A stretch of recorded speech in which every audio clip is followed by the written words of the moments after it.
ও যুবক, এটা কি জানো? কাফনের কাপড়, একটা পকেট নাই। তুমি দুনিয়ায় সামান্য দুটো টাকা পয়সা কামাই করার লাগে তুমি কত কিছু করতেছো। ইউটিউবে ফেসবুক খুললে দেখা যায় যে যত উলঙ্গ করতে পারবে তত হয়ে সবে ভাইরাল। তাই বলবো বন্ধু, একটা পকেট নাই, টাকা তুমি নেবা কেমনে? কেমনে নেবা?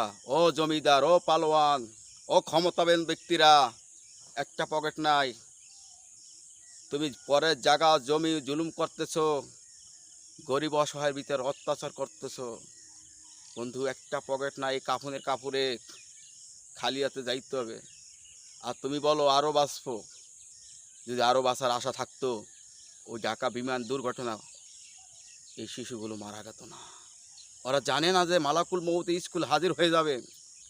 তাই বন্ধু, এখনো সময় আছে। কাফনের কাপড় জড়ানোর আগে ভালো হও বন্ধু, ভালো হও। এগুলো তুমি ছড়াইয়ে দাও, সারা বিশ্বে জানুক।